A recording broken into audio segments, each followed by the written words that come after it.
تعلم على العلماء حتى تعرف الإسلام صحيحا. بسم الله الرحمن الرحيم. إن الحمد لله نحمده ونستعينه ونستغفره ونعوذ بالله من شرور أنفسنا ومن سيئات أعمالنا.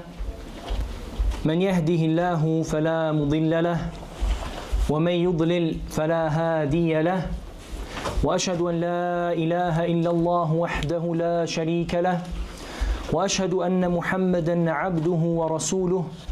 يا أيها الذين آمنوا اتقوا الله حق تقاته ولا تموتن إلا وأنتم مسلمون. يا أيها الناس اتقوا ربكم الذي خلقكم من نفس واحدة وخلق منها زوجها وبث منهما رجالا كثيرا ونساء واتقوا الله الذي تساءلون به والأرحام إن الله كان عليكم رقيبا. يا أيها الذين آمنوا اتقوا الله وقولوا قولا سديدا يصلح لكم أعمالكم ويغفر لكم ذنوبكم ومن يطع الله ورسوله فقد فاز فوزا عظيما. أما بعد فإن خير الكلام كلام الله وخير الهدي هدي محمد صلى الله عليه وسلم وشر الأمور محدثاتها وكل محدثة بدعة وكل بدعة ضلالة وكل ضلالة في النار. Vëllezër të nderuar, assalamu alaikum wa rahmatullahi wa barakatuh. Allahun subhanahu wa ta'ala e falenderojmë për të gjithë mirësitë dhe begatitë e tij. Dhe paqja dhe mëshira e Allahut qofshin mbi Muhammedin sallallahu alaihi wasallam, mbi familjen e tij dhe mbi shokët e tij dhe mbi të gjithë ata që ndjekin rrugën e tij deri në ditën e gjykimit. Dhe lutim Allahun subhanahu wa ta'ala që të na bën neve dhe juve prej atyre që ndjekin pejgamberin sallallahu alaihi wasallam ashtu siç na ka urdhëruar Allahu azza wa jall në shumë vende në Kur'an.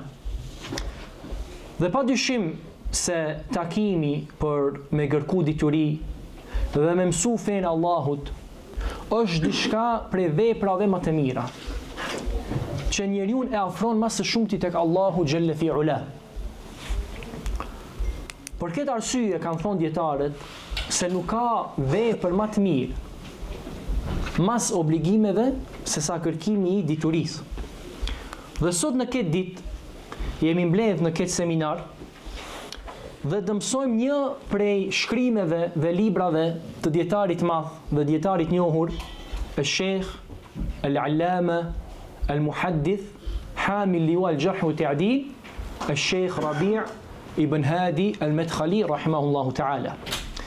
Dhe ky dietar është shumë i njohur dhe ka qenë prej dietarëve më këshillues ndaj ummetit në këtë kohë, që njeriu kur e sheh, kur e takon, kur ka qenë gjallë rahimahullah, e ka pa se ai njeri me të vërtetë e don të mirën për ummetin, e don këshillën dhe e don që musliman të udhëzohen në rrugën e pejgamberit sallallahu alaihi wasallam. Dhe do ta shohim këtë dashuri të shejkhut rahimahullah për udhëzimin dhe për përfitimin e trive dhe të ummetit në ecjen sipas rrugës të pejgamberit sallallahu alaihi wasallam, do ta shohim në këtë shkrim. Dhe ky dietar rahimahullah o shkruaj shumë për biografinë e tij. Dhe libri më përmbledhës për biografinë e tij është libri i shejkhut ton Sheikh Khalid Al-Dhafiri hafidhahullah, që ka shkruar mbi 400 faqe për biografinë e këtij dietari të madh.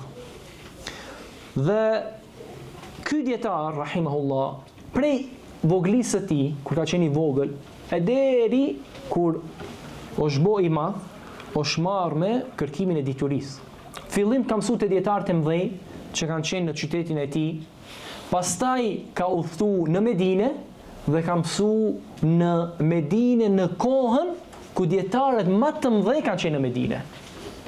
Në atë kohë ka qenë Sheikh Bin Baz në Medinë, Sheikh Hamad Al-Ansari ka qenë në Medinë, Sheikh Muhammad Al-Amin Al-Shinqiti ka qenë në Medinë dhe gjithashtu dietari i madh i hadithit Sheikh Al-Albani rahimahullah ka qenë në Medinë. Dhe ky ka mësuar për dietarëve të mëdhenj. Dhe ndoshta rrallë mundesh me gjetë një dietar, ose nuk mundesh me gjetë fare prej nxënësave të dietarëve të mëdhenj, që të tre e kanë lavdru, Sheikh Bin Baz, Sheikh Uthaymin edhe Sheikh Al-Albani, që e kanë lavdru nxënësin e tyre, edhe gjithashtu dietar tjerë, sikur që e kanë lavdru Sheikh Rabin Ibn Hadi Al-Madkhali rahimahullah, që tregon për diturinë dhe vlerën e këtij dietarit madh.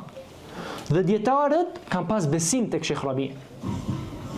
Dhe kanë di se shkrimet e tij janë shkrime me fakte dhe me argumente. Dhe kur ai ka refuzuar dikën, ka refuzuar me fakte dhe me argumente. Për këtë dhe dietarët janë mbështet në librat e Sheikh Rabis rahimahullahu ta'ala. Dhe Sheikh Rabi ka shumë libra. Dhe sikur mos të kishte shkruar vetëm se librin Bejn el Imamin, Muslim u Daraqutni, kjo do kishte mjaftuar për me tregu diturinë e shejkhut, sidomos në shkencën e hadithit dhe në shkencën e el-ilal, që janë defektet e fshehura në transmetimet e haditheve. Dhe shejkhu ka shkruar për afërsisht 50 libra. Dhe tash janë duke punu për me i botu të gjithë librat e shejkhut në një botim të vetëm që do jetë në 40 volime. Veç fetvave të shejkhut, që do boton veç me lejnë Allahut Azza wa Jall. Pastaj Sheikh Rabi rahimahullah, nëse flasim për jetën e tij, kemi shumë për me fol.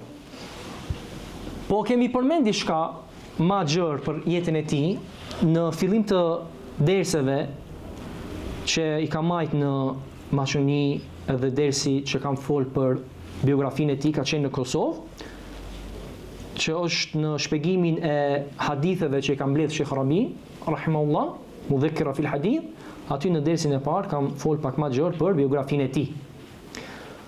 Dhe këtu du vetëm një çështje tu përmendi për me tregu diturinë e këtij dietarit madh rahimahullah. Ajo është që ka përmend shejkhu jon, që është gjithashtu dietar në hadith, Sheikh Abdullah ibn Abdurrahim al-Bukhari, hafidhahullah, që është profesor, doktor në hadith. Sheikh Allah Bukhari në dersin e tij, ose në njërin prej derseve të tij në shpjegimin e Tedrib ar-Rawi të Suyutit, ka thonë shejkhu jon, al-Allama Rabi ibn Hadi al-Madkhali,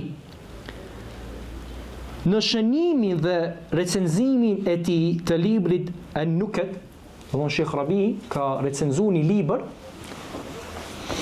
dhe kjo ka qenë tema e tij e doktoraturës, ka recenzuar një libër prej librave më të rëndësishëm në shkencën e hadithit, që deri sot domethënë nxënësat e hadithit kthehen te ky libër. Po shihni An-Nukat të Al-Hafidh Ibn Hajar rahimahullah. Thot pastaj, e ka kundërshtuar Hafidh Ibn Hajeri. Ta Sheikh Rabi domethënë brenda në recenzimin e librit ka bënë një shënim ku e kundërshton autorin, e kundërshton Al-Hafidh Ibn Hajar. Dhe nxënësat e dijes e din vlerën e Hafidh Ibn Hajar, sidomos në shkencën e hadithit domethënë. Secili që ka ardhur mas tij domethënë, gati nuk e ka kundërshtuar Ibn Hajerin. Sa ka qenë domethënë dietari shumë i madh në shkencën e hadithit. Dhe Sheikh Al-Abbad thot dy persona janë që nxënësat e dijes dhe nxënësat e hadithit nuk mundën pa librat e tyre në hadith. Thot Al-Hafidh Ibn Hajar dhe Sheikh Al-Albani. Këta dy dietarë janë domethënë që nxënësi i hadithit patjetër duhet mu kthy te librat e tyre. Al-Hafidh Ibn Hajar dhe Sheikh Al-Albani rahimahumullah. Thot Sheikh Abdullah Bukhari, Sheikh Rabi e ka kundërshtuar Hafidh Ibn Hajar dhe e ka nxjerr këtë përzgjedhje nga mënyra e veprimit të El-Khalili. Ibn Hajeri e ka kundërshtuar El-Khalili për një çështje. Ka ardhur Sheikh Rabi dhe ka thonë qëllimi i El-Khalilit nuk është ashtu siç e ka kuptuar Ibn Hajeri, po nga vepra e tij tregon se qëllimi i tij ka qenë kjo e kjo. E ka sqaruar Sheikh Rabi. Thotë Sheikh Abdullah Bukhari, kjo është prej hollësisë dhe nuhatjes së tij të lartë në kritik. Në Sheikh Rabi nuk është një dietar që lexon diçka ose kopjon diçka dhe hec. Ai nalet dhe e shikon çështjen dhe hulumton çështjen. Do thonë ka një nuhatje në kritik. Sepse në këtë përzgjedhje dikush e ka paraprir. Ajo që tregon për diturinë e thellë të Sheikh Rabis është se dikush prej dietarëve e ka paraprir Sheikh Rabin. Do të thonë ky vetëm mendimi i Sheikh Rabis edhe askush se ka thonë. Dhe ai është Ibn Rexhepi. Mirë, tash çka është këtu dobia? Do të thonë e ka thonë Ibn Rexhepi dhe Sheikh Rabi e ka thonë mas tij. Dobia është se thotë Sheikh Al-Bukhari, mirë po Sheikhu nuk ka hasur në këtë. Do të thonë Sheikh Rabi e ka kuptuar këtë çështje pa mos me lexu fjalën e Ibn Rexhepit.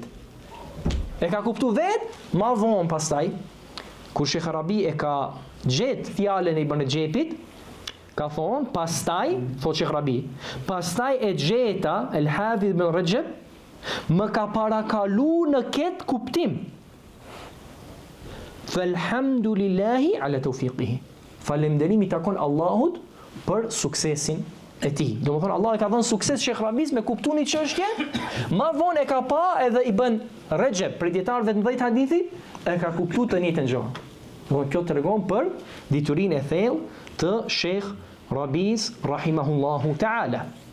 Dhe në fillim të këtij vitit 1447 hijretit, në muajin Muharram, në datën 15, ka ndru jetë e Sheikh Al-Allama Rabi' ibn Hadi Al-Madkhali. Ka ndru jetë dhe është varrosur në Al-Baqi' në Medinë, por dituria e tij ka mbet. Dhe deri tash edhe madhësti njerëzit domethënë përfitojnë prej diturisë së tij dhe lexojnë librat e tij, që tregon domethënë se dietari edhe nëse vdes, dituria e tij mbet. Dhe do fillojmë tash me leximin e librit. Alhamdulillahi Rabbil Alamin, wa sallallahu wa sallama ala nabiyyina Muhammad wa ala alihi wa sahbihi ajma'in. Allahumma ighfir lana wa li shaykhina wa li sami'in. Allahumma allimna ma yanfa'una wanfa'na bima 'allamtana wa zidna ilma. Thot Sheikh Rabi ibn Hadi Al-Madkhali rahimahullah, Bismillahir Rahmanir Rahim. Falënderimi takon vetëm Allahut, ne lavdërojmë atë, kërkojmë ndihmën dhe faljen e tij, dhe i kërkojmë mbrojtje Allahut nga të këqijat e vetes sonë dhe nga veprat tona të këqija. Kë udhëzon Allahu, ai është i udhëzuar, e kë humb ai, askush nuk mund ta udhëzojë. Dëshmoj se nuk ka të adhuruar tjetër më të drejtë përveç Allahut i vetëm, pa shok, dhe dëshmoj se Muhamedi sallallahu alaihi wasallam është rob dhe i dërguari i tij. Ya ayyuhalladhina amanu ittaqullaha haqqa tuqatihi wa la tamutunna illa wa antum muslimun. O ju që keni besuar, kijeni frikë Allahun ashtu siç i takon të kijet frikë prej tij dhe mos vdisni vetëm se si musliman. يا أيها الناس اتقوا ربكم الذي خلقكم من نفس واحدة وخلق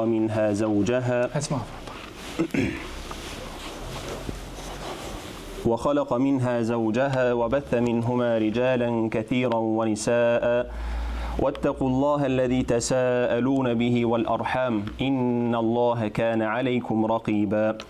O njerëz, kijeni frikë Zotin tuaj, i cili ju krijoi prej një njeriu të vetëm, prej të cilit krijoi bashkëshortën e tij dhe prej të dyve përhapi shumë burra e gra.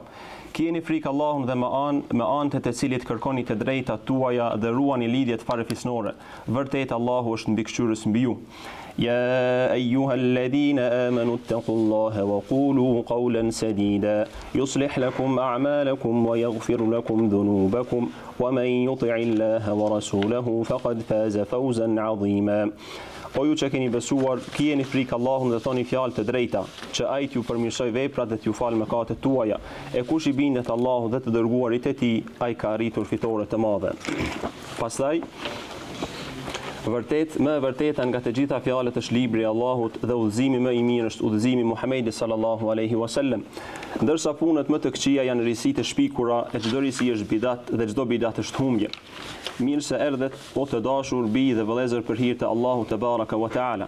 Në këtë takim të mirë dhe bekuar, më shpresoj se Allahu te baraka wa taala të na furnizojë me mendje të kthjellta, me shpirtra të përkushtuar ndaj dijes së dobishme dhe veprës së mirë, me kapje ndaj Kuranit dhe Sunetit dhe të na bëjë prej atyre që dëgjojnë fjalën dhe ndjekin më të mirën prej saj. Ajo që kam në mendje është si titulli i ligjëratës ishte ndjekja dhe ndikimi i saj në pastrimin e shpirtrave, ndërsa titulli i ri është kapja ndaj Kuranit dhe Sunetit. Dhe të dyja kanë një qëllim të vetëm, kështu qoftë se do të flasim për njërin apo tjetrën, qëllimi mbetet i njëjtë. Naam. Këtu në këtë libër që është butu prej një ligjërate që ka majt Sheikh Rabi' rahimahullah, Sheikhu mas khutbetul haja ka thonë, mirë se erdhët o të dashur bij dhe vëllezër për hir të Allahut te baraka ve teala, që tregon se Sheikhu ka qenë njeri shumë dashamirës. Do jeta e tij, pasuria e tij, koha e tij, e gjitha ka qenë për nxënësat e dijes, për selefit, për muslimanët, që ta përhapi diturinë dhe që ti mëson muslimanët. Pastaj Sheikhu rahimahullah këtu ka përmend se çka është tema e kësaj ligjërate, që është ndjekja dhe ndikimi i saj në pastrimin e shpirtrave ose kapja dhe Kur'anit dhe Sunetit. Dhe të dy e ka sharu Sheikhun, e kanë të njëjtin qëllim. Do më thonë, me kapje ndaj Kur'anit dhe Sunetit dhe me ndjekje të vërtetës dhe ndjekje të pejgamberit sallallahu alaihi wasallam, njeriu arrin me pastru shpirtin e tij. Dhe ndjekja ndaj pejgamberit sallallahu alaihi wasallam është obliguar në shumë vende në Kur'an.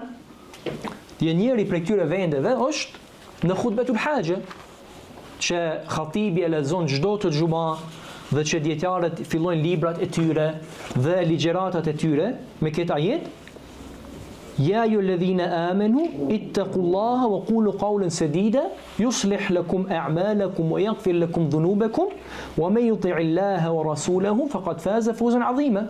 O ju që keni besuar, keni frikë Allahun dhe thoni fjalë të drejta, që ai t'ju përmirësoj veprat dhe t'ju fal mëkatet tuaja. E kush i bindet Allahut dhe të dërguarit të tij, ai ka arritur fitore të madhe. Do të thonë, është patjetër që muslimani t'i bindet Allahu xhelle fi'ula dhe t'i bindet gjithashtu pejgamberit sallallahu alaihi wasallam. Dhe bindjaj ndaj Allahut dhe pejgamberit sallallahu alaihi wasallam në Kur'an ka ardhur pa kushte. Do të thonë një bindje e përgjithshme në gjithçka që na urdhëron Allahu azza wa jall dhe na urdhëron pejgamberi sallallahu alaihi wasallam, në gjithçka ne duhet të bindem. Dërsa për udhëheqësat, për shembull, ka ardhur bindja në një formë ndryshe. Ka thonë Allah: Ya ayyuhalladhina amanu atiu Allaha wa atiu rasula wa ulil amri minkum. O ju që keni besuar, binduni Allahut dhe binduni të dërguarit dhe udhëheqësave të juve. Këtu ka ardhur ndryshe. Do thonë, bindja te Allahut ka ardhur me fjalën binduni Allahut. Dhe bindja ndaj pejgamberit sallallahu alajhi wasallam ka ardhur dhe binduni të dërguarit. Ndërsa për udhëheqësat ka ardhur dhe udhëheqësat e juve. Këtu dietarët kanë përmendur për arsye se udhëheqësave u bindemi vetëm në çështje të lejuara. Ndërsa na urdhërojnë, nëse na urdhërojnë diçka të ndaluar, nuk ka bindje ndaj tyre. Ndërsa për Allahun azza wa jall dhe të dërguarin sallallahu alajhi wasallam ka ardhur bindje. Pse? Se nuk ka moment ku ti thu unë nuk i bindem Allahut ose nuk i bindem pejgamberit sallallahu alajhi wasallam. Po jemi tu urdhëruar tu bindemi atyre në çdo çështje që ata neve na kanë urdhëruar. Dhe ka ardhur bindja ndaj Allahut dhe pejgamberit sallallahu alaihi wasallam dhe është tregu se mos bindja sjell rezultate jo të mira. Ka thonë Allah, wa atiu Allaha wa rasulahu wa la tanaza'u fatafshalu wa tadhhab rihukum. Dhe binduni Allahut dhe të dërguarit e tij dhe mos kundërshtoheni që të jeni të mos suksesshëm dhe të shkon fuqia juve. Të dhe ku nuk i bindesh Allahut dhe pejgamberit sallallahu alaihi wasallam dhe kjo të shon në kundërshtim dhe përqahesh, atëherë do psohen musliman dhe nuk kanë me pas sukses. Dhe gjithashtu ka thonë Allahu subhanahu wa ta'ala, duke ndalu me pasu epshet, se e kundërta e pasimit të urdhrit Allahut azza wa jall dhe bindjes ndaj tij dhe pasimit të urdhrit pejgamberit sallallahu alaihi wasallam dhe pasimit dhe bindjes ndaj tij është e kundërta me pasu epshin. Ka thonë Allahu, wa la tattabi' ahwa alladhina la ya'lamun. Dhe mos i paso epshet e atyre që nuk din. Dhe pasimi i epsheve, pa dyshim, se kjo njeriu e largon nga bindja ndaj Allahut dhe bindja ndaj pejgamberit sallallahu alaihi wasallam. Dhe këto e gjojmë gjithashtu tek fjala Allahut, ku thot, dhe këtë ajet dhe ta përmendi shejhu ma vonë, وَلَيْنِ اتَّبَعْتَ أَهْوَاءَهُمْ بَعْدَ الَّذِي جَاءَكَ مِنَ الْعِلْمِ مَا لَكَ مِنَ اللَّهِ مِنْ وَلِيٍّ وَلَا نَصِيرٍ. E nëse ti i ndjek dëshirat e tyre, epshet e tyre, pas asaj që të ka ardhur nga dija, nuk do të kesh prej Allahut as mbrojtës e as ndihmës. E për këtë arsye, njerëzit e bidatit janë quajtur ahlul bid'i wal ahwa. Njerëzit e bidatit dhe epsheve, për arsye se ata nuk e ndjekin sunetin, e ndjekin bidatin dhe i ndjekin epshet, i ndjekin dëshirat. Dhe këta dëshira, nëse muslimani i ndjek, ata do ta largojnë nga udhëzimi dhe do ta largojnë nga e vërteta. E për këtë arsye muslimani kur ndjek të vërtetën, duhet ta ndjeki të vërtetën edhe me qëndru dhe me pas sabër në të vërtetën. Thot Allahu, wattabi' ma yuha ilayk wasbir. Paso atë që të shpallët ty dhe duro. Muslimani nëse nuk duron, atëherë nuk mund ta ndjeki të vërtetën.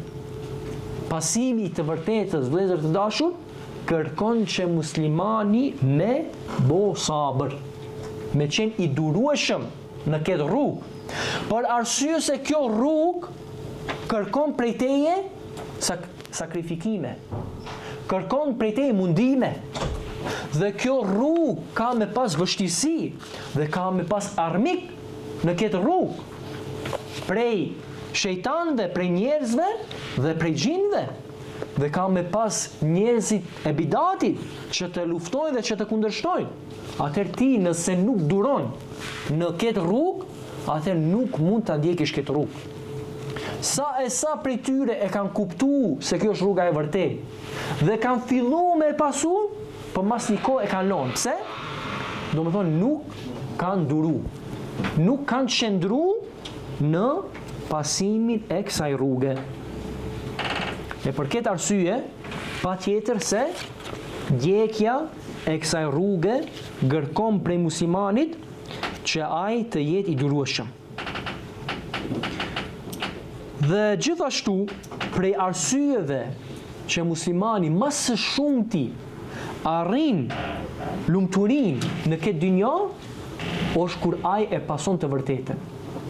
Pasimi të vërtetës ka me të sjellë ty lumturinë në këtë dynjë. Kur ti je pasues i urdhrave të Allahut azza wa jall, dhe kur ti je pasues i urdhave të pejgamberit sallallahu alaihi wasallam, padyshim se ajo ka me të pru ty lumturi në këtë dinja edhe lumturi të përhershëm në ahiret.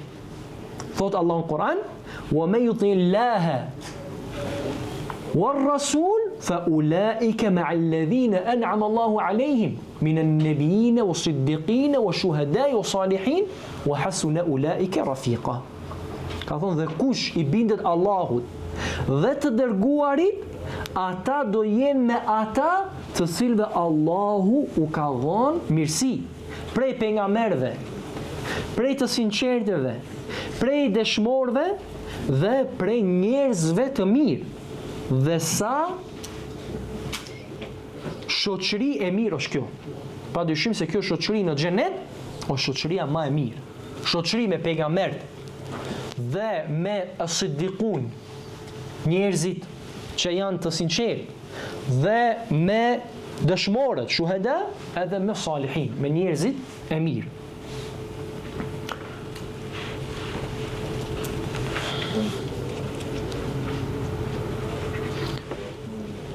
Edhe kështu kanë ardhur, domethënë shumë ajete në Kur'an ku Allah subhanahu wa ta'ala ka urdhëruar që muslimani me pasu të vërtetën, edhe me ju bind të dërguarit të tij sallallahu alaihi wasallam, edhe që të largohet prej gjunaheve dhe të largohet prej pasimit të epsheve.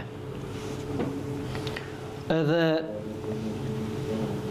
prej ajeteve gjithashtu është fjalë Allahut, ku thot fattabi'u wattaqu la'allakum turhamun. Pasoni dhe kini frikë Allahun azza wa jall, që ndoshta ju dhe jeni të mëshiruar. Dhe dietarët për këtë fjalën Allah azza wa jall në Kur'an, la'allakum, fjala la'alla në Kur'an, ka thonë se fjala la'alla në Kur'an vjen për tahqiq, për me vërtetu diçka.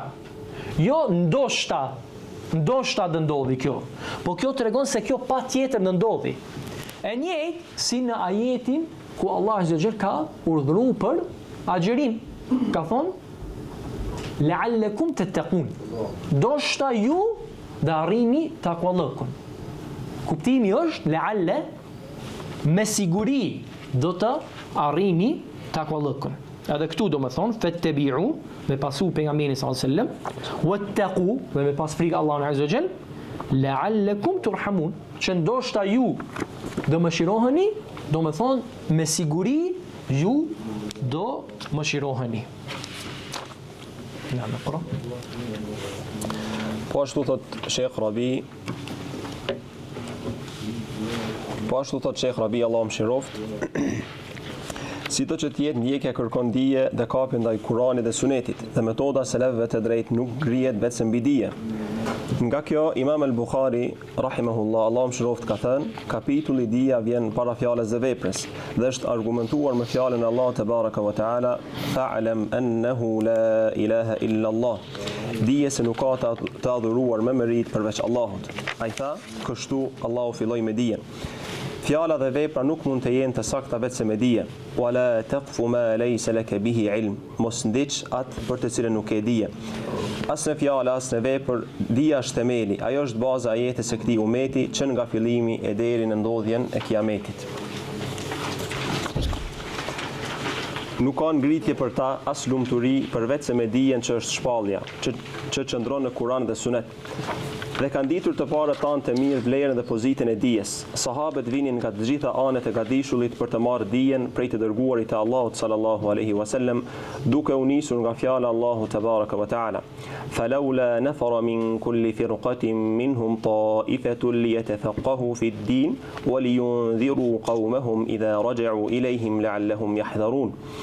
Pse të mos niset nga çdo grup prej tyre një pjesë për t'u thelluar në dijet e fesë dhe për t'i paralajmëruar popullin e tyre kur të kthehen tek ata, në mënyrë që ata të ruhen. Dhe në kohën e sahabeve, njerëzit e mençur dhe të sinqert nga tabinet udhëtonin nga Iraku dhe vendet e tjera për në Medinë, për një çështje të vetme, për një hadith të vetëm. Pse?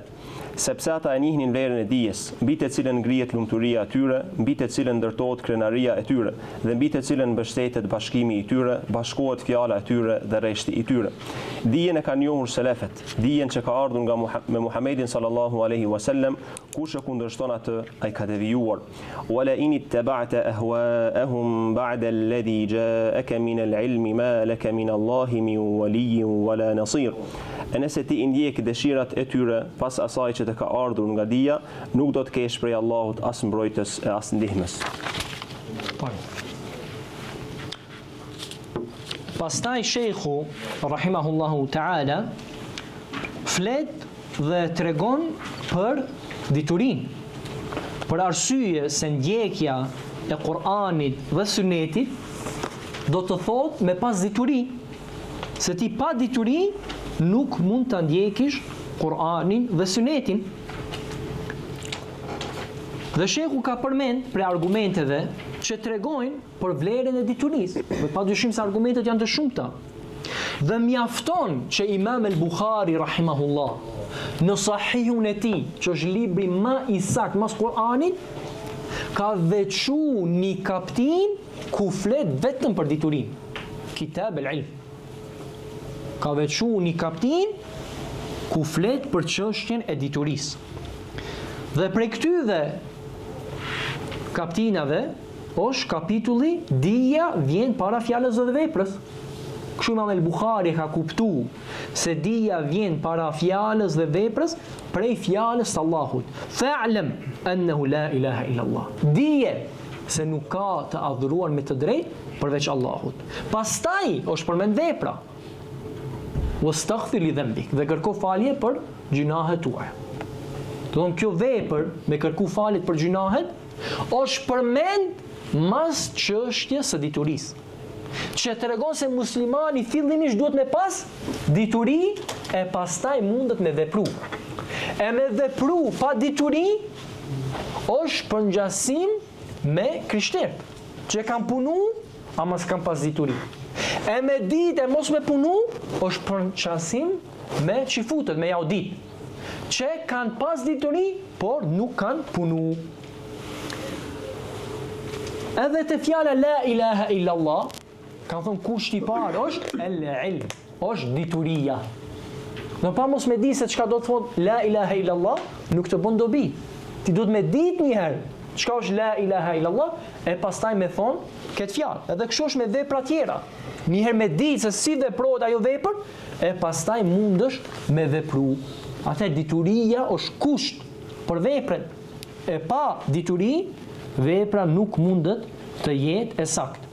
Nuk mjafton me thonë i kam pa njerëzit, ose i kam dëgju njerëzit, ose e kam pa gjyshën time, ose kam pa gjyshin tim. Kjo nuk mjafton, por duhet me pas dituri për me qenë vepra e saktë. Kështu Allah Azza wa Jall edhe na ka ndalu me fol për ata çështje që ti nuk i din. Wala taqfu ma laysa laka bi'ilm. Mos diç atë për të cilën nuk e dije. Mos me vepru, mos me fol, edhe mos me ndjek atë për të cilën ti nuk ke dituri. Dhe Allahu subhanahu wa ta'ala, siç kanë thonë dietarët, nuk e ka urdhëruar pejgamberin sallallahu alaihi wasallam për me kërku shtim prej diçkaje përveç për diturinë. Nuk e ka urdhëruar që të kërkon që Allahu azza wa jall t'ia shton diçka prej dynjas, ose prej fëmijëve, ose prej pasurisë, e kështu me radhë, por vetëm dituri. Kjo është e vetmja gjë që në Kur'an Allahu azza wa jall e ka urdhëruar pejgamberin sallallahu alaihi wasallam që të kërkon shtimin e saj. Ku ka thonë: "Wa qul rabbi zidni ilma." Dhe thuaj: "O Zoti im, shto ma dituri." Dhe është gabim nëse muslimani, domethënë, nuk bën dua që Allah azza wa jall t'ia shton diturinë. dhe nuk i kërkon Allahut me i dhonë Allahu ati dituri të dobishme. Por këtë arsye është edhe prej sunetit që muslimani para se me dhonë selam në namazin e sabahut të kërkon Allahumme inni es'aluke ilmen nafi'an wa rizqan tayyiban wa amalan mutaqabbalan. Dhe kjo është në fund të namazit. Dhe Sheikhul Islam Ibn Taymija rahimahullah thot se ata përmendje, dhikrat ose duat që kanë ardhur në fund të namazit, nëse është kërkesë dua, atëherë është më e përshtatshme me qenë para selamit. Do thonë ti tash je në namaz dhe në fund namazit kërkon prej Allahut, para se me dhonë selam. Dërsa ajo që është përmend prej dhikrit, prej përmendjes dhe Allahut Azza wa Jall, ajo është më e përshtatshme të jetë mas namazit. Do të thonë masi të hapish selam. Edhe kështu ajo duaja që ka ardhur, Allahumma a'inni ala dhikrike wa shukrike wa husni ibadatik, që pejgamberi sa i ka thonë Muadhit, mos e le në fund të çdo namazi. Kur është tash fundi i namazit? Para se me dhon selam, ama si me dhon selam. Atë më e saktë është kjo është dua, edhe kjo është dua. Allahumma a'inni ala dhikrike wa shukrike wa husni ibadatik, edhe kjo me qenë para se me dhon selam në namaz.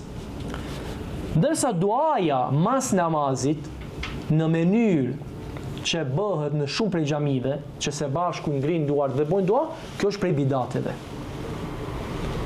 Po me bë dua mas namazit, a lejohet nëse vepron ndonjëherë dhe do të thonë jo në xhamat, atëherë lejohet. Ama me bë çdo herë praktik, atëherë kjo bëhet bidat, nëse do të thonë i ngrin duart edhe e vepron këtë çdo herë mas namazit.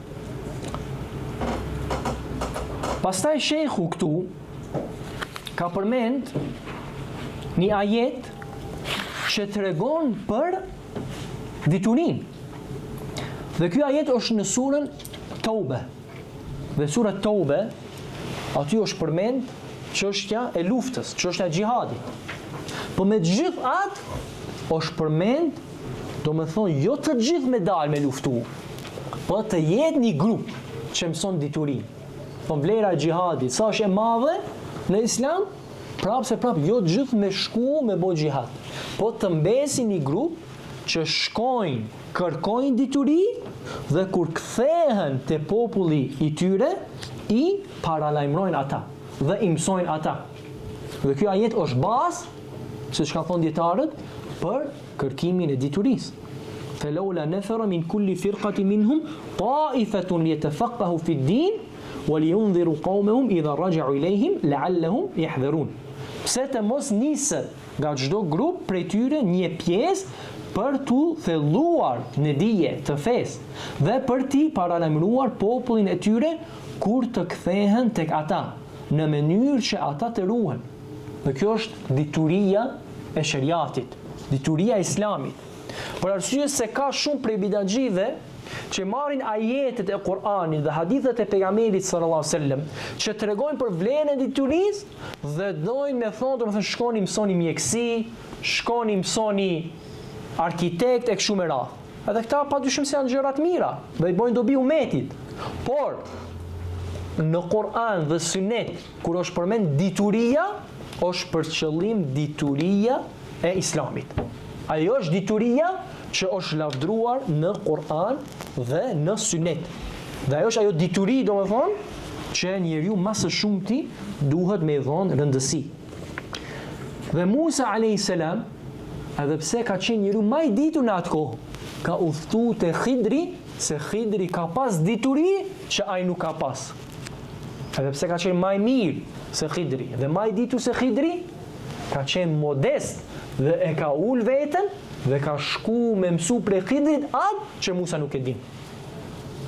Dhe kush është modest, Allahu Azza wa Jall, atë person e ngre. Dhe kjo është gjithashtu bazë. Musa alayhis salam, pejgamber prej ulul azm, prej 5 pejgamberë më të mirë, shkon edhe u thon për kërkimin e diturisë. Atë kjo tregon se kjo është shembull për ne, edhe ne ta ndjekim, edhe të udhtojmë për kërkimin e diturisë. Ibn Mes'udi radhiyallahu ta'ala anhu, prej sahabëve më të ditur, ka thonë: "Walladhi nafsi biyadi", pashat në dorën e cilës është shpirti im, sikur të dija një person që është më i ditur se unë për komentimin e Kur'anit dhe kam mundësi me udhtu tek ai me deve, do kisha udhtu tek ai. Thonë që të mëson tek ai komentimin e Kur'anit.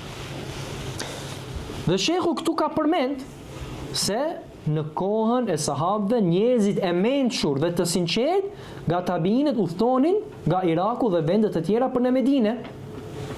Të njerë ka përmend se sahabët vetë kanë udhtu, ka thonë sahabët vinin nga të gjitha anët e gadishullit për të marrë dijen prej të dërguarit Allahut sallallahu alaihi wasallam. Sahabët, domethënë, që kanë qenë njerëzit më të mirë, ata udhtonin për kërkimin e diturisë.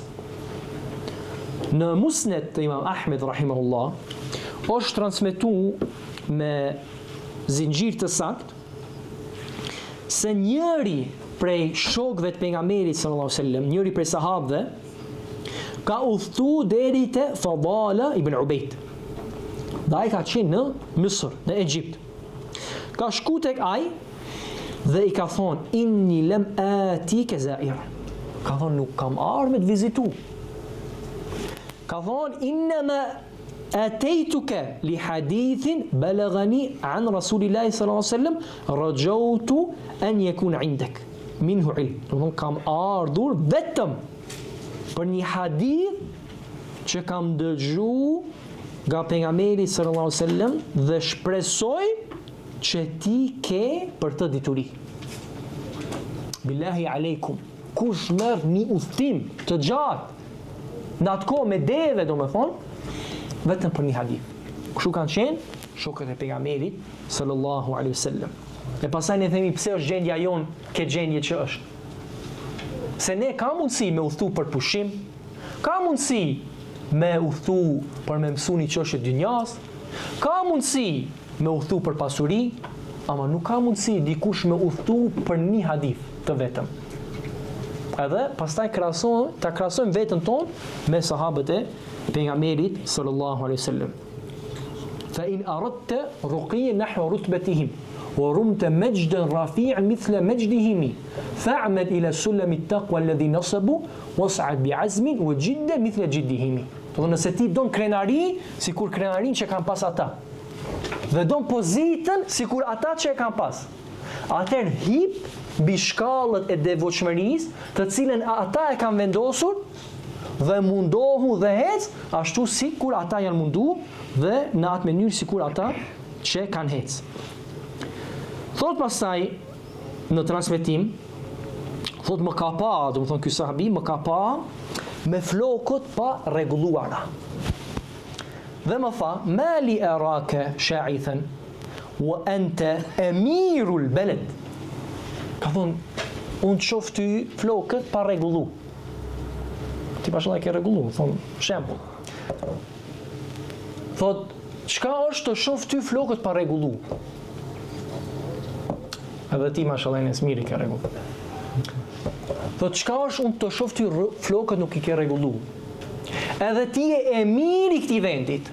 Nuk ka qenë ky njëri prej njerëzve të thjesht, ka qenë emiri i Egjiptit, Fudala ibn Ubayd radhiyallahu anhu. E çka është përgjigj Fudala? Ka thonë: "Inna Rasulullahi sallallahu alaihi wasallam kana yanhana an kathirin min al-irfa." Ka thonë pejgamberi sallallahu alaihi wasallam na ka ndalu prej luksit. Këtu na ka ndalu që të mirëmi shumë me luks dhe me çështjet e tepërta në jetën tonë. Domethënë, me jetu një jetë të thjeshtë, modest. Edhe në tjetër hadith ka ardhur, domethënë, se pejgamberi sallallahu alaihi wasallam ka ndalu nga krehja e flokëve illa ghibben. Domethënë, një ditë i rregullon, një ditë jo. A muslimani çdo ditë domethënë ka një orë me rregullu veten. Zemrën, veprat i harron. Ama në veten janë një orë me rregullu para se me dalë. Parfemi më i mirë, teshat më të mira, kerri më i mirë, telefoni më i mirë? A ku është rregullimi i veprave? Ku është rregullimi i zemrës? Ku është devotshmëria ndaj Allahut Azza wa Jall? Ku është mundimi me prezantu me xhliset e diturisë, me lën punë të dinjas për me ardhmë me mësu ose me marr udhtim për dituri? Edhe thot wa ra'ahu hafien, dhe ka pa këm zbathur, dhe ka thonë mali araka hafien, çka është të shoh ty këm zbathur?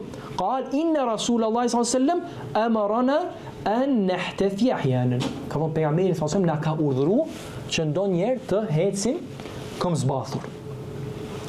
Dhe këtu subhanallahu alazim, ky sahabi është argumentu me njëherë për veprat e tij me fjalët e pejgamberit sallallahu alaihi wasallam.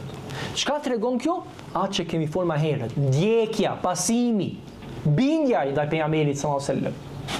Nuk ka thonë kjo është sunnet, nuk është vajxhib, është mekruh, nuk është haram.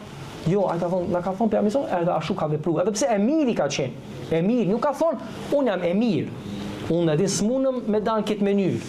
Kjo është për muslimanët e thjeshtë. Ndërsa unë si emir kam një rregull tjetër. Jo. Ai këtë ka kuptuar për të gjithë dhe nuk ka bë përjashtim ose lehtësim për veten e tij. Pastaj vëllezër të dashur, është gjithashtu Alqama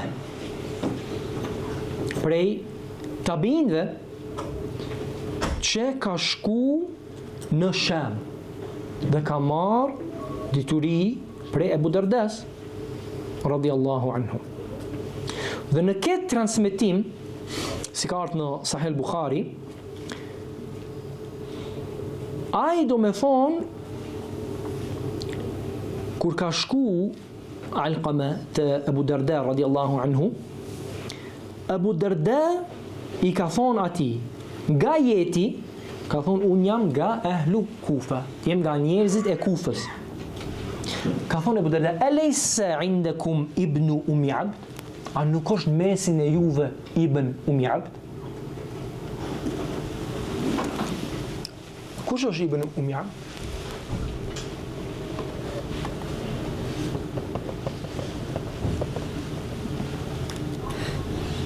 Kush është ibn Ummi Abd?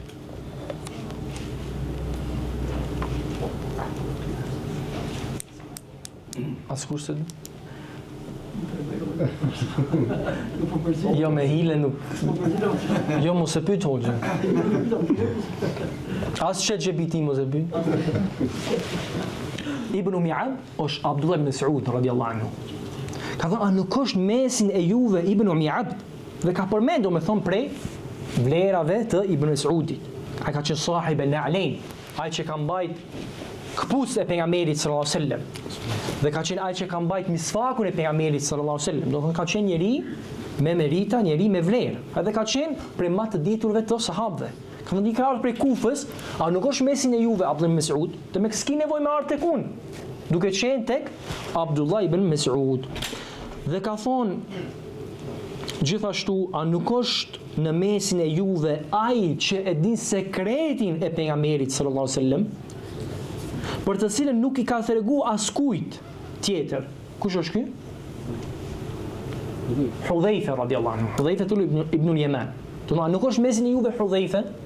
Thonë ti në Kufa tek ta dietar, pse vjen tek unë? Dorsa ky prej tabin dhe Alqama rahimahullah, do të thonë kam mësuar tek ta dietarët prej Kufës, prej sahabëve, po ka dasht edhe më shumë me marr dituri. Për këtë arsye ka udhëtu prej Irakut në Sham. Edhe Jabir ibn Abdillah, prej shokëve të pejgamberit sallallahu alaihi wasallam, ka udhëtu prej Medinës në Egjipt, ka udhëtu tek Abdullah ibn Unais. Ose prej Medinës në Sham ka udhëtu tek Abdullah ibn Unais, që me dëgju prej tij vetëm një hadith. Ka shku me devën e tij, ka dëgju prej tij hadithi, edhe është kthy prapë. Do të vetëm për këtë e ka marrë këtë udhëtim. Edhe Abu Ayyub al-Ansari radhiyallahu anhu, edhe ai ka udhëtu tek Uqba ibn Amir në Egjipt, gjithashtu për një hadith të vetëm. Kështu kanë qenë domethënë shokët e pejgamberit sallallahu alaihi wasallam. Edhe prej tabinëve, Said ibn al-Musayyib rahimahullah, që ka qenë më i dituri prej tabinëve, ai ka thonë, unë u thosha me dita dhe nëta të tëra për një hadith të vetëm. Unë ka marrë udhtim me dita dhe me nëta vetëm për një hadith të vetëm. Edhe Abu al-Aliya ar-Rayahi rahimahullah ka qenë në Irak dhe ka thonë, kur dëgjosha një transmetim duke qenë në Basra, dëgjosha një transmetim që e transmeton në Medine, nuk e lesha, do me thonë me kaq, po shkosha deri në Medine që ta dëgjoj këtë hadith. Ai në Basra ka dëgju këtë hadith, mundet mu mjaftu me kaq. Ama jo, ai ka dash me shku Medine, ta dëgjon këtë hadith prej atij sahabiu që transmeton. Abu Aliya prej Iraku do thon deri në Medine për me dëgju hadith. Ndërsa Said ibn Musayyib prej Medine u thon në Irak për me dëgju hadith. Kështu kanë qenë tabinët, ata të cilët janë eduku prej sahabëve të pejgamberit sallallahu alaihi wasallam dhe kanë marrë dituri prej shokëve të pejgamberit alaihi salatu wassalam. Ja. Po ashtu thot Sheikh Rabi rahimahullah, dija me cilën Allahu ngre robërit e tij besimtar me shkallë. Yarfa'illahu alladhina amanu minkum walladhina utul ilma darajat. Allahu i ngre ata që besuan dhe ata të cilëve u është dhënë dija me shkallë. Dija që na sjell frikë ndaj Allahut, devotshmëri dhe mbikëqyrje ndaj tij. Innama yakhsha Allah min ibadihi al-ulama. Vërtet prej robërve të tij Allahu në kanë frikë vetëm dietarët. Dhe Allahu te baraka wa taala ka urdhëruar të dërguarin e tij sallallahu alaihi wasallam me ndjekje të shpalljes. Kështu ka thënë: "Wattabi' ma yuha ilayka wasbir hatta yahkum Allahu wa huwa khairul hakimin." Dhe ndiqat që të shpallet ty të bëhu i durueshëm derisa Allahu të gjykojë, dhe ai është gjykatësi më i mirë. Ndërsa ajo që ai ka shpallur atij është dija Kuranit dhe Sunetit, tekstet e Kuranit dhe Sunetit, dhe ai nuk ndjek vetëm dijen, shpalljen. قل يا أيها الناس قد جاءكم الحق من ربكم فمن اهتدى فإنما يهتدي لنفسه ومن ضل فإنما يضل عليها وما أنا عليكم بوكيل واتبع ما يوحى إليك واصبر حتى يحكم الله وهو خير الحاكمين. Thuaj, o njerëz, ju ka ardhur e vërteta nga Zoti i juaj, ai që udhëzohet vetëm për dobinë e vet, e ai që humbet kundër vetes. Unë nuk jam përgjegjës ndaj jush, dhe ndiqat që të shpallet ty dhe bëhu i durueshëm derisa Allahu të jap gjykimin, ai është gjykatësi më i mirë. Naam. Këtu shejhu vazhdon rahimahullah duke tregu për vlerën e diturisë dhe përmendëm se argumentet janë të shumta. Dhe për këtyre argumenteve është fjala Allahut azza wa jall, "Yarfa'illahu alladhina amanu minkum walladhina utul ilma darajat." Allahu i ngre ata që besuan dhe ata të cilëve është dhënë dija me shkallë. Ibn Abbas radiallahu anhu ka thonë, Allahu i ngre besimtarët në mesin e njerëzve, ndërsa dietarët i ngre në mesin e besimtarëve. Dhe ngritja, vëllezër të dashur, për njerëzit e dijes nuk është vetëm në dynja. Padyshim se Allah azza wa jall i ngre ata në dynja, i ngre ata në barzakh, edhe i ngre ata në ahiret. Saqi pejgamberi sallallahu alaihi wasallam dhe shokët i mas luftës të Uhudit, kur i varrosnjën dëshmorët e Uhudit dhe nuk kishin mundësi për secilin me hap një grop dhe një varr të vetëm, po i shishin 2 ose 3 vetë bashk, atëherë e vendoshin ma lartë atë person që ka pas ma shumë dituri dhe që ka mësu ma shumë Kur'an. Edhe në ahiret do t'i thuhet personit të Kur'anit, Iqra wa rattil wartaqi, lexo dhe recito dhe ngrihu deri në ajetin e fundit që ke lexuar. Do sa më shumë që ke lexuar Kur'an dhe ke mësuar Kur'an, edhe grada jote dhe ngrihet në xhenet. Për këtë, vëllezër të dashur, mos e anashkaloni dhe mos jeni neglizhent për vetët e juve me u marr me Kur'an. 1 orë me caktu muslimanin çdo ditë për Kur'an nuk është shumë. Për 24 orëve, vepron 23 orë çka dëshiron, ama 1 orë le të jetë për Kur'an. Edhe fëmijët tonë duhet të jenë që të edukojnë me Kur'an. Tregon disa prej shujukëve, shkojnë në një vend dhe i takojnë vëllezrit dhe nuk shohin të ri. Dhe thonë atyre, ku janë të rit? Ju edhe 15 vjet, 20 vjet keni me vdek. Ku janë të ri, domethënë? Ku është gjenerata e re? A keni derse për të rit? Keni halakat të Kur'anit për fëmijët? Thotë shkojmë asnjë vjet i vizitoj prap e një të gjendje, nuk kanë bën ndryshim. Kur vjen teravia Ramazan, nuk kanë të qesin si imam. Pse mos ketë mesin ton të ri prej fëmijëve ton që mësojnë Kur'anin për menç, që nesër të dalin imam të teravive, që të jenë imam në për xhami, kjo është shumë e nevojshme. Që me saktu fëmijët ton ta mësojnë Kur'anin për menç dhe që të kenë plan program ku çdo ditë fëmijët ton mirën me Kur'an. Edhe kjo ka me u bë dobi në dynja edhe në ahiret. Dhe njeriu i Kur'anit, do të thonë kur fëmia e lidh zemrën me Kur'an, nuk ka mundësi me deviju edhe me u bë rrugaç edhe me u bë njeri mas drogave. Sa zemra e tij është e lidhur me Kur'an. Dhe çdo ditë kërkon që ta lexon Kur'anin. Pastaj Kur'ani të udhëzon. Tadabbur al-Qur'ani numt al-huda, fa in al-huda fi tadabbur al-Qur'ani. Medito për Kur'anin nëse e kërkon udhëzimin, se udhëzimi është në meditimin e Kur'anit. Kjo është ngritja, domethënë, e njerëzve të dijes. Padyshim se Allahu Azza wa Jalla i ka ngrit ata, u ka dhënë një pozitë që nuk e ka askush. Bile më të ngritur edhe janë se udhëhecat. Udhëhecat janë udhëheca për njerëzit. Ndërsa dietarët janë udhëheca të udhëhecave.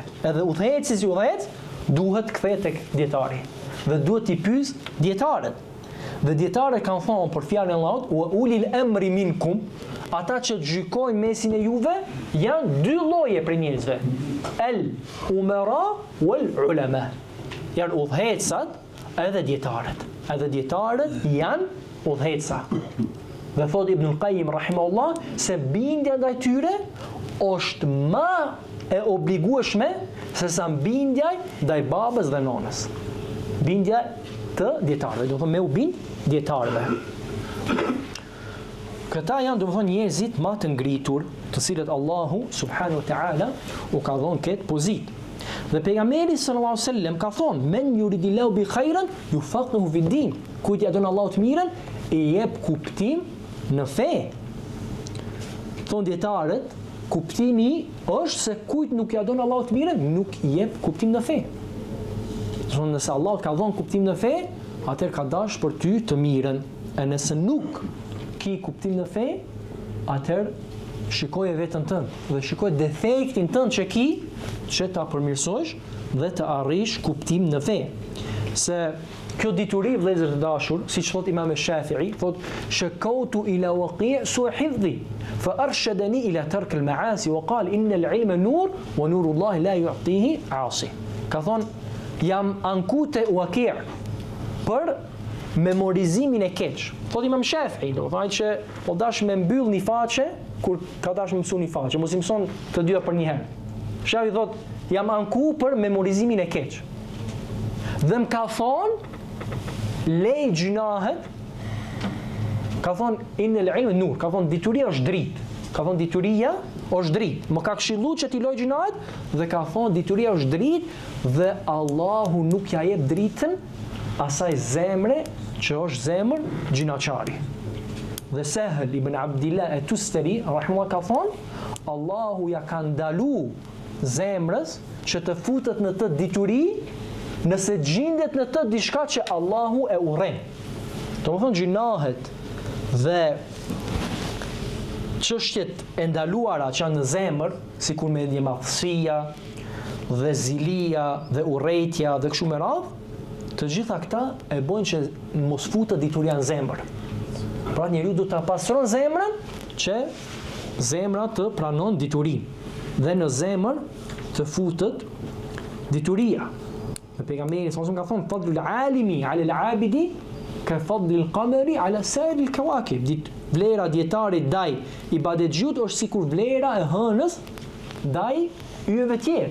Dhe në hadith tjetër ka thonë ke fadli ala adnakum. Sikur vlera ime ndaj personit më pak vlerë që ka mesin e sahabëve. Kështu është vlera djetarit ndaj ibadetxhut, sikur vlera pejgamberit sallallahu alajhi wasallam ndaj sahabiut me më pak vlerë që ka.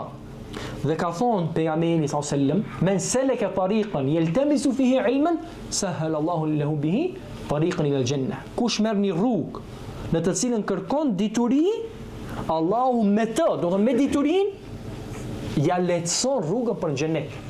Kur ki dituri, të lehtësohet rruga për në xhenet, se e din çka është halal, dhe çka është haram, dhe çka është obligim, dhe çka është ndaluar me kështu me radhë.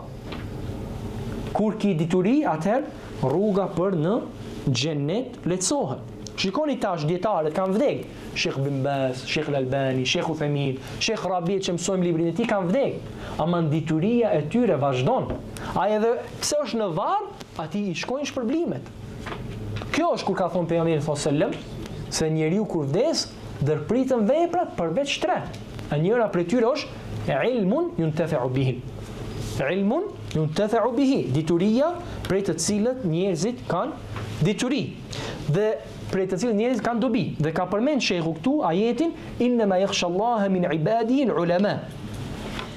Vërtet, prej robëve të tij Allahun e kanë frikë vetëm dietarët. Domethënë nëse nuk je dietar, siç thot Ibn Qayyim, nuk mundesh me pas frikë Allahut. Dhe nuk mundesh të jesh dietar nëse nuk e ke frikë Allahut. Domethënë dietari vërtet është ai që ka frikë Allahut.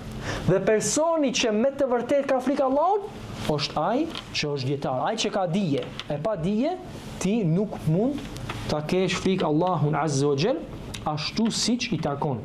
Dhe kjo dije, vëllezër të dashur, nuk vjen duke pas shpresa dhe ëndra, po kjo vjen me angazhim, me mundim të madh. Thot Yahya ibn Abi Kathir, la yunalu al-ilmu bi rahati al-jasad. Ka thënë dituria nuk arrihet me një trup që pushon, që është rahat. Me rahatlëk nuk arrihet dituria. Këtë transmetim e ka përmend Imam Muslim rahimahullah në bab al-mawaqit, prej sahihut të tij, në kaptinën ku flet për kohët e namazeve. Kjo u ka shkaktuar dietarëve problem. Po pse Imam Muslimi në kaptinën e kohës të namazit e përmend këtë transmetim që nuk ka të bëjë me kohën e namazit? Atëherë ka përmend Qadhi Iyad, edhe An-Nawawi ka transmetuar prej tij, do të thonë ka përmend fjalën e Qadhi Iyad, kanë thonë se ndoshta arsyeja është kur Imam Muslim e ka pa rrugët e transmetimit, si i ka sjell në këtë mënyrë të mirë, domethënë, dhe hadithë si ka transmetuar, ka dash me të thonë mos mendo se këta hadithe dhe këta transmetime jo mbledh me rahatlëk, po mas mundimit të madh, mas udhtimit, dhe me lon familjen, me lon pasurinë, me udhtu, me shku në për dietar, me ul veten para dietarëve, kështu e kam arrit, thot. Sikur do me thot, kështu e kam arrit me mbledh këta hadithe. La yunalu al-ilmu bi rahati al-jasad. Nuk arrit dituria me rahatlëk. Naam, vazhdo. Po ashtu thot Sheikh Rabi rahimahullah, ajo me të cilën ka ardhur Muhamedi sallallahu alaihi wasallam është e vërteta, është shpallja dhe është dija. Dhe i dërguari sallallahu alaihi wasallam dhe umeti i tij janë të urdhëruar me pasimin e së vërtetës dhe ndjekjen e dijes. E vërteta është dija dhe Kurani është ai te cilit nuk i afrohet të kota, as prej para e as prej pas tij. Dhe suneti është i pastër, i cili është urtësia dhe ajo është sharimi, shpjegimi, detajizimi, si dhe kufizimi i teksteve të pakufizuara dhe veçimi i të përgjithshmeve. Po, këtu shehu tash tregon për vlerën e sunetit. Do më thonë shpallja prej Allahut nënkupton Kur'anin dhe sunetin. Dhe se nuk mund të kuptohet Kur'ani pa sunetin. Është pa tjetër, do më thonë, që njeriu të kthehet tek suneti i pejgamberit sallallahu alaihi wasallam nëse don me kuptu Kur'anin. Dhe kjo është el hikma. Suneti është el hikma. Është urtësia. që është gjithashtu shpallje prej Allahut subhanahu wa ta'ala. Dhe Al-Hassan ibn Atiyya rahimahullah prej tabinëve ka thonë vinte Gjibrili a.s. te pejgamberi sallallahu alaihi wasallam dhe ja mësonte sunetin ashtu siç ja mësonte Kur'anin. Dhe suneti gjithashtu është shpallje prej Allahut subhanahu wa ta'ala. Në Kur'an ka ardhur urdhri me ja pre dorën atij që vjedh. Ka thonë Allah was-sariqu was-sariqatu faqta'u aydiyahuma jazaan bima kasaba nakalan min Allah. Do dhe ai burri që vjedh dhe ajo grua që vjedh, preni atyre duart e tyre. Prej ku duhet me prej dorën? Dhe për çka duhet me prej dorën? Do të thënë për çka prej asaj që vjedh personi duhet me ja prej dorën? A për gjithçka? Edhe në çfarë forme të vjedhjes është që duhet me prej dorën? Shpjegimi i saj është në sunetin e pejgamberit sallallahu alaihi wasallam. Nëse merr ajetin, nuk ki mundësi me kuptu se prej ku duhet me prej edhe për çka duhet me prej dorën. Suneti është ajo që e tregon. Edhe haxhin gjithashtu. Nuk kemi mundësi me kry haxhin siç na ka urdhëruar Allahu azza wa jalla në Kur'an, vetëm se me ndjek sunetin e pejgamberit sallallahu alaihi wasallam. Dhe ai ka thonë li ta'khudhu anni manasikakum, të merrni nga unë ritualet e haxhit. Dhe pejgamberi sallallahu alaihi wasallam për namazin ka thonë sallu kama ra'aytumuni usalli, faluni ashtu siç më keni pa mu duke u falur. Edhe namazin do me thonë nuk e di sa herë me ran me shku në ruku, sa herë me ran sejdë, sa recate me fal namazin, në të cilën kohë me fal namazin, çka janë shtyllat dhe kushtet dhe obligimet e namazit, vetëm se nga suneti pejgamberit sallallahu alaihi wasallam. Ajo ta shpjegon dhe ta sqaron se si duhet të kryhet namazi. Bile vëllezër të dashur, çështja e namazit o shpjegu në atë mënyrë sa që edhe lëvizjen e mjekrës pejgamberit sallallahu alaihi wasallam e kanë përmend sahabët. Do thonë se mjekra e tij ka lëviz në namaz edhe këtë çështje e kanë përmend sahabët. Ka ardhur në Sahih Bukhari nga sahabi Khabbab ibn al-Arat kur e kanë pyet a ka lexu pejgamberi sallallahu alaihi wasallam në dhuhr dhe në asr, ka thonë po. Ka thonë si e keni ditë këtë gjë? Tash ti mrapa pejgamberit sallallahu alaihi wasallam. Namazi i drekës dhe ikindis është pa zë. Si me kuptu sahabët se pejgamberi sallallahu alaihi wasallam është duke lexu në drekë dhe ikindi? Kanë thonë me lëvizjen e mjekrës së tij. Edhe këtë e kanë transmetuar edhe kështu e kanë kuptuar një prej dispozitave të namazit. Do të thonë që duhet me lexu El-Fatiha edhe në namazin e drekës dhe namazin e ikindis. Do të thonë këtë mënyrë sahabët e kanë transmetuar sunetin e pejgamberit sallallahu alaihi wasallam dhe në këtë mënyrë janë kuptuar rregullat e Islamit. Dhe pa kthim në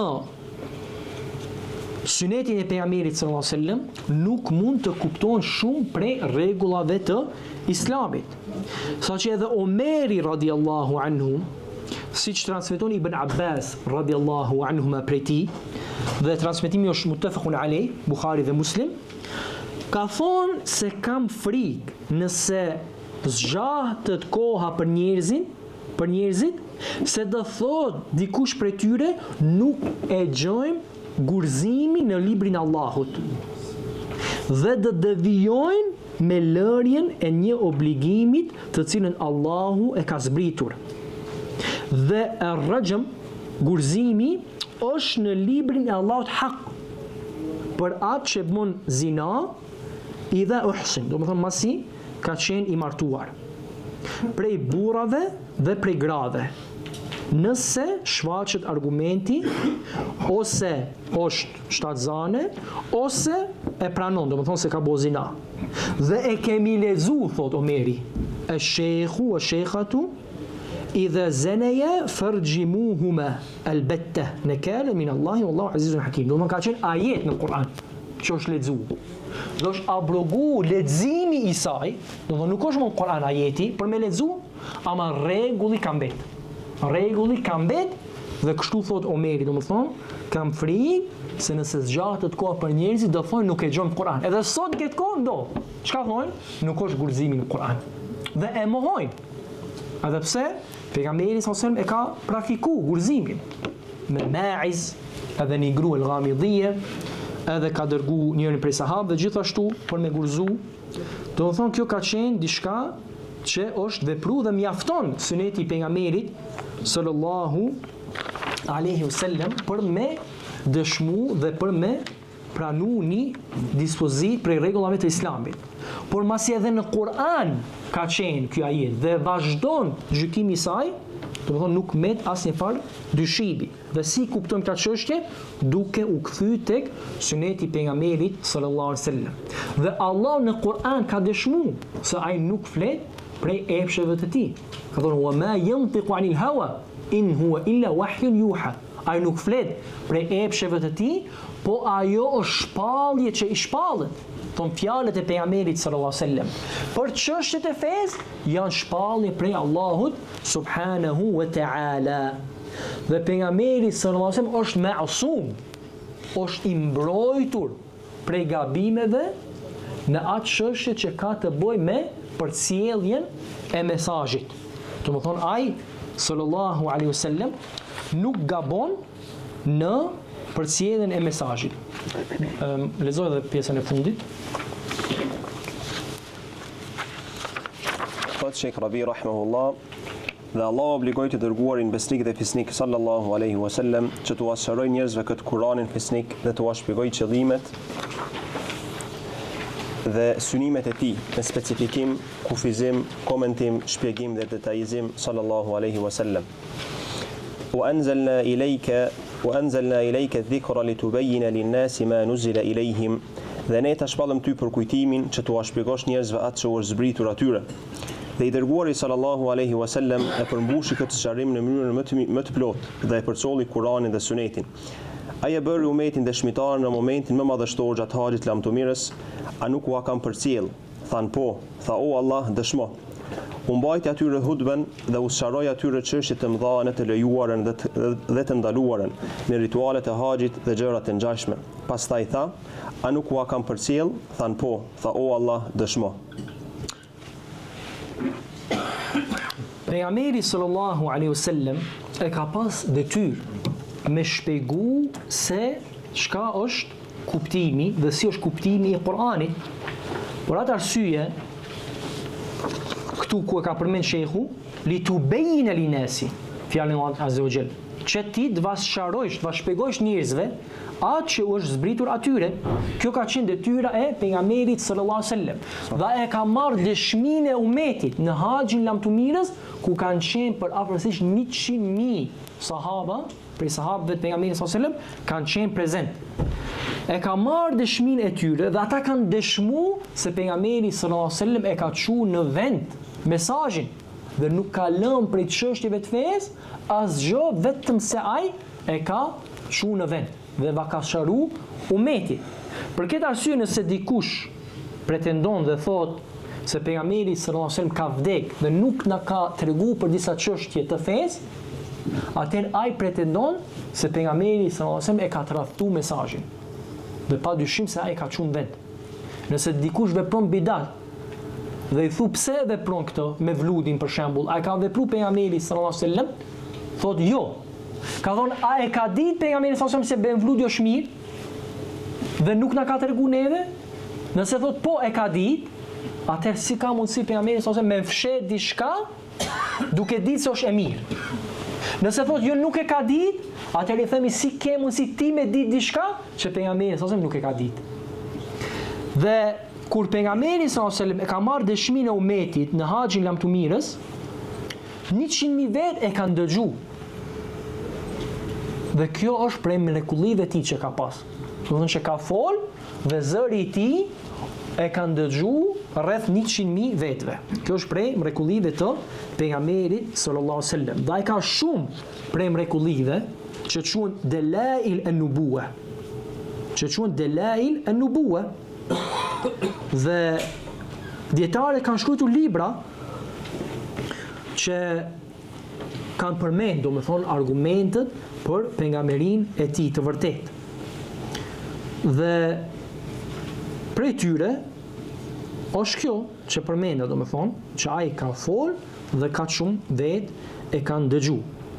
Dhe mrekullia më e madhe është Kur'ani vetë, që vazhdon mrekullia e tij të jetë, domethënë, deri në këtë kohë. Kështu ata që e kanë kundërshtuar pejgamberin sallallahu alaihi wasallam, ata e kanë ditë se është pejgamber i vërtet dhe nuk është gënjeshtar, por ata nga mendjemadhësia dhe nga ajo që ka qenë prej një fis tjetër nuk e kanë pranuar. Edhe ai person që i ka thonë pejgamberi sallallahu alaihi wasallam i'dil ya Muhammed, bohu i drejt o Muhammed, këtu sahabët, Khalid ibn Walid, edhe një transmetim tjetër Umeri, ka thonë më lejo t'ja pres kokën këtij munafiku. Do të thonë me këtë fjalë, me dyshu për drejtsinë e pejgamberit sallallahu alaihi wasallam, me akuzu pejgamberin sallallahu alaihi wasallam për diçka që nuk është i drejtë, këtë e kanë konsideruar se njeriu me këtë është bë munafik. Do të thonë ka dalë prej fesë të Allahut subhanahu wa ta'ala. Kështu Kur'ani dhe Sunneti janë të mbrojtur deri kur Allahu azza wa jall në kohën e fundit para kiametit ta largon Kur'anin prej gjoksave dhe prej mushafeve. Deri në atë kohë Kur'ani dhe Sunneti janë të mbrojtur. Dhe këtë e vërteton fjala e Allahut, wa anzalna ilayka dhikra inna nahnu nazzalna dhikra wa inna lahu lahafidhun. Ne e kemi zbritur dhikrin, për kujtimin, përmendjen, dhe ne do ta mbrojmë. Do të thonë Kur'ani dhe Sunneti të dy janë të mbrojtur prej Allahut subhanahu wa ta'ala. Edhe nëse vjen një pejgamber mas pejgamberit sallallahu alaihi wasallam, edhe ai e ka detyrë me pasu pejgamberin sallallahu alaihi wasallam dhe nuk i lejohet atij ta kundërshton, siç do ndodhi me Isa alayhi salatu wassalam. Kur do vjen Isa alayhi salam në akhir zaman, para kiametit, ai do gjykon sipas shariatit pejgamberit sallallahu alaihi wasallam dhe do pason shariatin e pejgamberit sallallahu alaihi wasallam. Dhe me këto e përfundojmë dersin për sot dhe lutim Allahun subhanahu wa ta'ala që neve dhe juve të na bon prej pasuesve të pejgamberit sallallahu alaihi wasallam, dhe lutim Allah azza wa jall që ta shpërblen këtë dietar të madh Sheikh Rabi' ibn Hadi al-Madkhali rahimahullahu ta'ala për këtë libër të bukur dhe këtë ligjërat të bukur që ka mbajtur, dhe që ta ngrin gradën e tij, që ta në Jannet edhe në varrin e tij gjithashtu. Wallahu ta'ala a'lam. Wa sallallahu sallam ala nabiyina Muhammedin wa ala alihi wa sahbihi ajma'in. Wa akhiru da'wana alhamdulillahi rabbil alamin.